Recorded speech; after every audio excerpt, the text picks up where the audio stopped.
Bonjour la famille, Jambo Mbote, Bentoabo, Kambote, qui est de la famille Saoufé. Nous sommes à Kinshasa, la capitale donc de l'Afrique centrale, et c'est la capitale de la République démocratique du Congo. Attention, parce que c'est le pays où Jésus-Christ de Nazareth, Yeshua Hamashia, est le roi qui est en train de dominer sur toutes les principautés, toutes les dominations, toutes les autorités, toutes les puissances et tous les chefs et qui que ce soit qui aimerait bien voir dans le monde visible et invisible le Congo ne pas devenir un pays qui est prospère, parce qu'ils sont vaincus au nom de Yeshua Hamashia. Et nous remettons tous les Congolais, nous prions pour le Congo, que toutes nos autorités continuent à faire la volonté de Yeshua Hamashia et pas la volonté du Satan, parce que nous nous battons dans ce pays, la République démocratique du Congo, contre des forces qui sont invisibles. Les gens que vous voyez qui nous représentent dans notre pays, ils nous représentent physiquement, mais il y a d'autres gens qui sont dans le monde invisible et qui veulent voir les Congolais continuer dans la pauvreté, dans la misère, dans la tristesse, dans l'angoisse, dans le stress, dans la fornication, dans l'impudicité, dans la masturbation, dans beaucoup de pratiques qui sont sales, et nous n'avons pas besoin de ça. Et aujourd'hui, nous allons parler donc des élections présidentielles qui vont normalement avoir lieu le 20 décembre 2023, donc dans 4 mois. on doit organiser des élections ici en République démocratique du Congo et nous allons un peu parler de ces élections-là. À 4 mois donc des élections électorales, donc des élections présidentielles en République démocratique du Congo, vous commencez à voir les effigies de beaucoup de gens qui sont dans la politique. Les fiches électorales sont déjà complètes. Donc les gens qui vont devenir donc des députés, qui vont devenir des sénateurs ou des gens qui sont candidats pour devenir président sont prêts. Rappelez-vous, en 2018, le Congo a eu une de ces élections présidentielles où nous avons quand même fait l'exception en Afrique, à part des pays comme le Ghana et le Sénégal, etc., ou le Nigeria qui ont des fois eu ce changement-là. Et bien au Congo, nous avons eu donc un changement. L'ancien président a quitté et il y a un nouveau qui l'a remplacé par la voie des élections. Et ben, que les gens le veuillent ou pas, et ben bon, c'était des élections. Et nous ne sommes pas là pour faire des critiques ou de commentaires. Et d'ailleurs, ce que j'aimerais bien expliquer donc aux gens, je suis congolais de père et de mère, mais je suis de nationalité hollandaise. Donc, ici au Congo, on n'accepte pas la double nationalité, donc je ne suis pas éligible et je ne suis pas intéressé par la politique et je ne suis pas intéressé à aucune fonction politique en République démocratique du Congo. Donc, si j'ai besoin de faire la politique, je pars en Hollande parce que je suis citoyen hollandais et là-bas, c'est un vrai pays d'état de droit et je peux partir faire la politique là-bas si je le veux. Et au Congo, nous avons seulement l'amour de notre beau pays qu'on aimerait bien voir changer et on aimerait bien voir le Congo devenir un pays riche et prospère comme les Congolais le méritent. Et c'est dommage de chaque fois faire le constat que quelque part, il y a toujours un souci qui est là, qui nous empêche de pouvoir réussir à progresser et à pouvoir donc faire la différence par rapport aux autres pays. Donc, en 2018, il y a eu un projet de société qui était présenté. Donc, ça veut dire, quand il y a des élections présidentielles, eh ben, il y a toujours un projet de société qui est présenté donc aux électeurs. Et donc, nos autorités qui sont donc en place pour le moment, donc au pouvoir, avaient proposé un projet donc de société. Et ce projet de société s'appelle Vaincre la pauvreté. Alors, déjà, c'est pas qu'on est en train de critiquer, c'est juste pour donner une idée. Quand un pays a un projet de société vaincre la pauvreté, ça veut dire qu'il y a un grand souci. Quand vous regardez entre 2018 et 2023, qu'est-ce qui s'est passé dans l'amélioration de la pauvreté? Eh bien, ceux qui étaient plus pauvres sont devenus encore plus pauvres et ceux qui étaient riches sont devenus encore plus riches. Vous voyez? Donc, c'est ça le souci qu'il y a. Et donc, là, nous devons trouver donc une autre formule qui marche parce que la formule qui avait donc été utilisée depuis 2018 jusqu'en 2023, c'est une formule qui n'a pas marché parce que les gens sont en train donc de souffrir. Il y a un sérieux problème de travail, il y a un grand chômage au Congo, il y a des sérieux problèmes d'énergie, les délestages constamment, l'eau c'est un sérieux problème, l'éducation, il y a eu des progrès parce qu'il y a quand même des écoles qui ont donc accepté la gratuité, donc c'est quand même un progrès. Mais c'est pas les enfants de l'école primaire qui dirigent un pays. Ça veut dire que quand on a besoin des gens qui vont diriger le pays, on a besoin des cadres. Et quand vous comptez le nombre des universités qui ont été construites depuis 2018 jusqu'en 2023, eh ben, il y a un grand souci. Faites des recherches, vous allez voir que vous n'allez pas trouver grand-chose. Et même l'histoire des écoles primaires, de beaucoup d'écoles que certaines autorités sont en train de construire dans leur région, c'est parce qu'ils ont été inspirés par des jeunes qui sont motivés, qui ont fait ce travail-là avant eux. Et c'est comme ça qu'ils ont senti la motivation et la pression de faire quand même la différence par rapport à ces jeunes-là et par rapport à des enfants. Vous voyez? Et c'est ça qui est quand même dommage. Et ensuite, il y a le problème de la santé. La santé au Congo est extrêmement cher et il n'y a rien qui a changé de tout ça. Et on avait promis qu'il y aura donc des logements sociaux, on va améliorer les infrastructures et dans toutes ces choses-là, ça a été très difficile de pouvoir donc les réaliser. Donc, le projet de vaincre la pauvreté, donc qui a été présenté avec, je pense, 20 ou 22 piliers, une histoire comme ça. Donc, c'était sur papier un très bon projet de société et en réalité, ça a été très compliqué et je pense que les gens qui sont à Kinshasa ont tous remarqué que leur vie ne s'est pas améliorée. Au contraire, la vie est devenue encore plus difficile et encore plus compliquée. Et on va essayer de rafraîchir la mémoire des gens sur les 20 ou les 22 piliers qui était présenté pour les élections donc de 2018, et ça veut dire que si les Congolais doivent encore une fois revoter pour les mêmes gens pour qui ils avaient voté, donc ça veut dire que ça, les 20 piliers avec lesquels ils avaient commencé en 2018, ça va continuer encore pour 4 ou les 5 années donc à venir. Donc en 2018, le Congo fait la différence parce que donc on a organisé des élections avec 25 candidats, et parmi les 25 candidats, il y avait seulement une seule femme. Les mamans, réveillez-vous parce que vous aussi faire la différence dans un beau pays comme le Congo. Et donc, depuis 2001 jusqu'à 2016, il y avait donc un autre président, Joseph Kabila, qui était donc le président du Congo pendant les 15 ans. Et ensuite, comme il y avait des soucis à l'est du Congo et des soucis logistiques, le mandat a été prolongé de 2 ans. Et nous connaissons la suite. Ça avait fait du tollé, il y avait beaucoup de bruit, tout le monde était vraiment en colère. On a créé des gouvernements de transition, etc. Et à la fin, en 2018, il y a eu finalement des élections et tout le monde pensait qu'il n'allait pas avoir un changement. Mais il y a eu un changement. Donc, une opposition qui était pendant 37 ans à l'opposition est arrivé au pouvoir, et les réalités du pouvoir sont des réalités qui sont très différentes. Chaque fois on vous explique, nous devons toujours prier pour nos autorités. Quand quelqu'un est devenu une autorité dans nos pays, c'est Jésus-Christ de Nazareth, Yeshua HaMashiach, qui a choisi cette personne-là. Et les citoyens ne peuvent seulement que accompagner cette personne-là dans ce qu'il veut faire pour développer le Congo. Et ça veut dire que nous ne pouvons pas diriger nous tous, mais certains, nous pouvons quand même prier nous tous. Donc nous devons prier pour nos autorités, pas pour qu'ils restent au pouvoir, non, on prie pour nos autorités pour qu'ils font la volonté de Yeshua HaMashiach, Jésus-Christ de Nazareth, le roi du Congo, qui dirige et qui règne sur les 26 provinces du Congo et les 24 communes donc de la province donc de Kinshasa. Et donc c'est une responsabilité de tous les Congolais de prier pour leurs autorités, même quand vous les aimez pas, parce que quand vous priez pour que eux, ils puissent faire la volonté de Jésus-Christ, c'est comme ça que le pays pourra être libéré. Parce que les élections, vous savez, on n'organise pas des élections en Afrique pour les perdre. Ça veut dire que quand on organise les élections, c'est pour les gagner. Et ça veut dire que même l'année prochaine, ceux qui sont d'organiser les élections, ils sont là pas pour perdre, mais ils sont là pour gagner. Donc ça veut dire qu'il n'y aura pas une différence. Mais par contre, les Congolais ont besoin de voir le changement.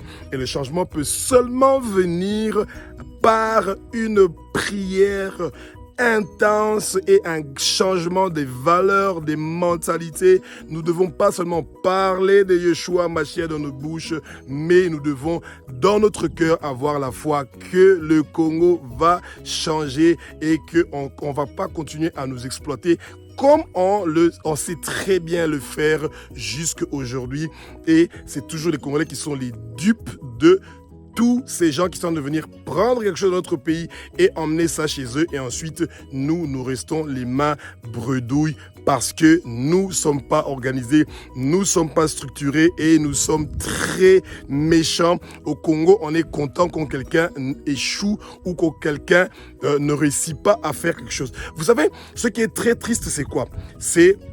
C'est pas les Baluba ou les Luba ou les Katangais qui n'ont pas réussi pendant ce mandat. Non, c'est tous les Congolais qui ont échoué.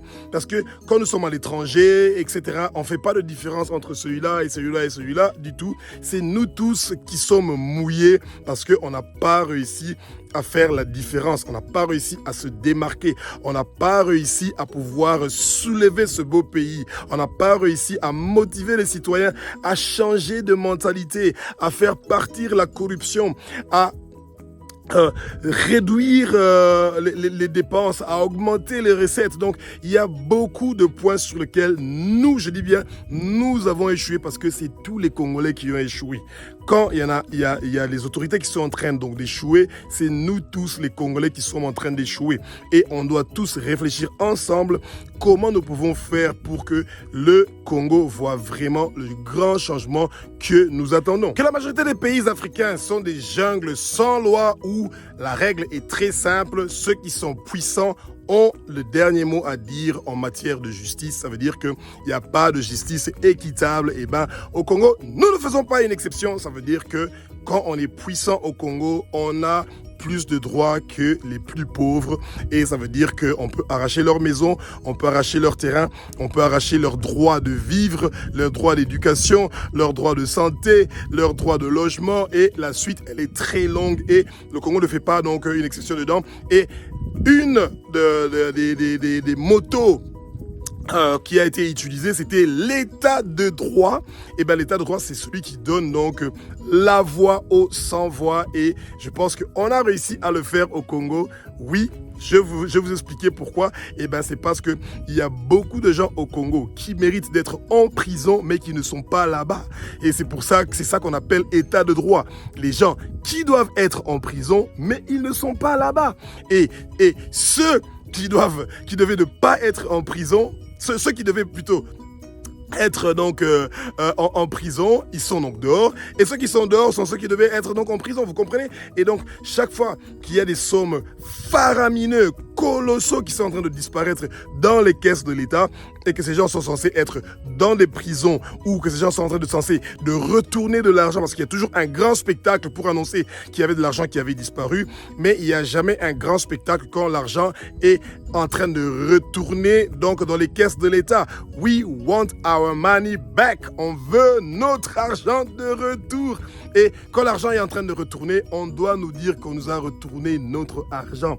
Parce que tout cet argent qui est en train de disparaître dans la corruption, dans les scandales, dans les dépenses excessives, c'est l'argent de tous les Congolais et cet argent-là doit retourner dans les caisses de l'État. La réconciliation nationale, ça c'est un sujet qui dure depuis 2016 jusqu'à aujourd'hui. Toujours, on parle donc de la réconciliation nationale. On a les M23, on a plus de 200 à 300 milices à l'est du Congo et des fois, ils changent même de côté. Et donc, ça veut dire que la réconciliation nationale reste un sujet très donc délicat. Et ce qu'il ne faut pas oublier est que la réconciliation nationale coûte aussi beaucoup de l'argent. Oui, la réconciliation nationale coûte aussi beaucoup de l'argent et pour pouvoir faire ça, donc, il faut de l'argent. Et je suis très curieux de comment nous allons faire parce qu'il y a une bonne partie du Congo qui n'est pas accessible à cause donc, de ces petites rébellions qu'il y a partout. Et est-ce que ces frères congolais-là seront en mesure donc de voter en 2023 ou ils devront attendre pour qu'il y ait une extension pour que ces gens-là puissent donc réussir donc à voter. Malheureusement, la majorité des Congolais sont des gens qui sont très naïfs et quand ils pensent à la politique, ils pensent au pouvoir et à l'opposition. Est-ce qu'il y a une opposition en République démocratique du Congo? Faux! Il n'y a pas d'opposition. C'est une opposition montée pièce sur pièce qui est donc truquée et qui est donc malsaine, qui est impure parce que la preuve, chaque fois, ils créent une nouvelle formule pour dire ils vont se mettre ensemble. C'est pour l'intérêt du pays, c'est pour l'intérêt de ceci. Et ils continuent à faire des changements. On a eu 4 gouvernements et on a des gouvernements de 65 ministres sans compter les ministres d'État, sans compter les conseillers.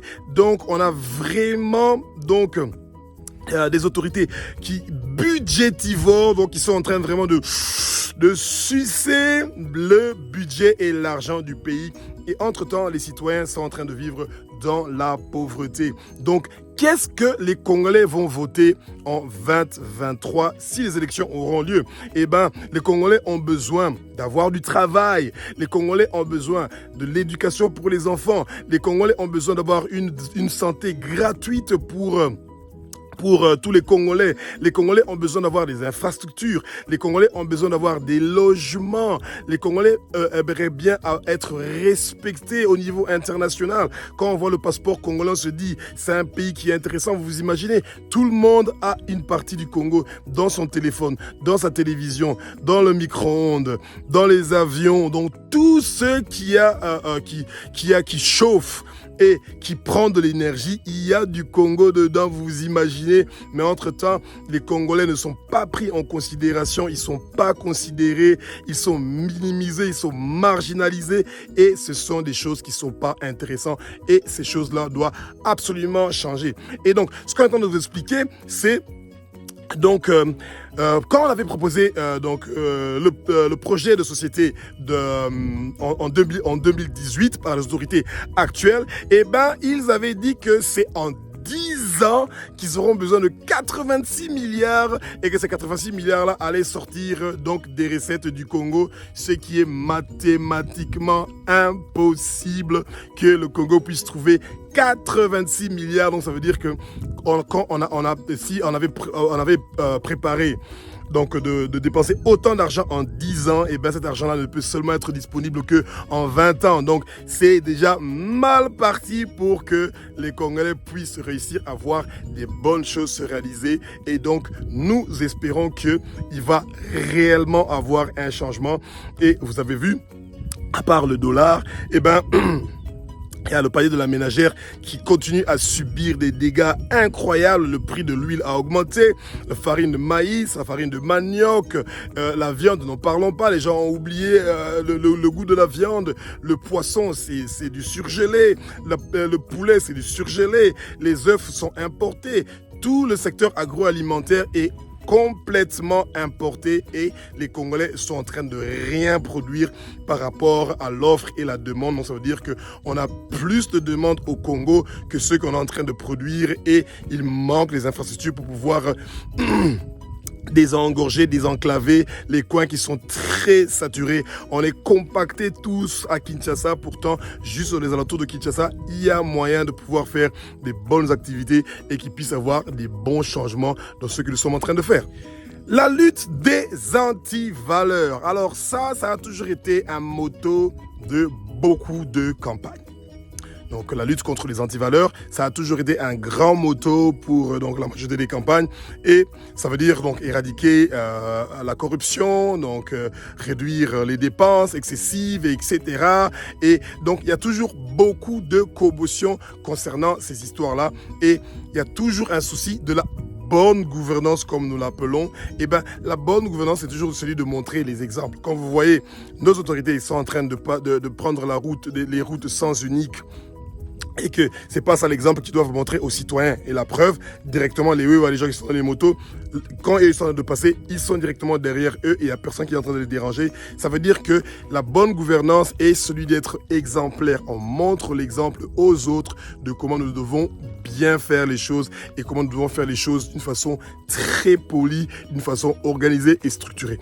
Nous allons continuer donc à parler donc des élections présidentielles de la RDC pour l'année 2023, s'il aura lieu, et que Jésus-Christ bénisse, vive le Congo Alagui, et que Jésus soit béni parce que c'est lui, Yeshua HaMashiach, le roi du Congo, celui qui règne, qui dirige toutes les principautés, tous les 26 provinces du Congo et les 24 communes de la province de Kinshasa. C'est lui qui est le roi des rois, le seigneur des seigneurs, l'alpha, l'oméga, le commencement et la fin, le dernier et le premier et le dernier. Et nous continuons à le faire confiance qu'avec Jésus-Christ de Nazareth, Yeshua HaMashiach, nous sommes vainqueurs ici au Congo et il ne va pas avoir de guerre, il ne va pas avoir de sang, il ne va pas avoir des gens qui vont mourir. Nous sommes en train de chasser l'esprit des morts, les esprits des accidents au Congo. Tous les mauvais projets que les dominations, les autorités, les puissances ont sur les Congolais pour la fin de cette année 2023 sont anéantis, détruits, démolis, voués au feu dévorant au nom puissant de Yeshua HaMashiach. Au revoir.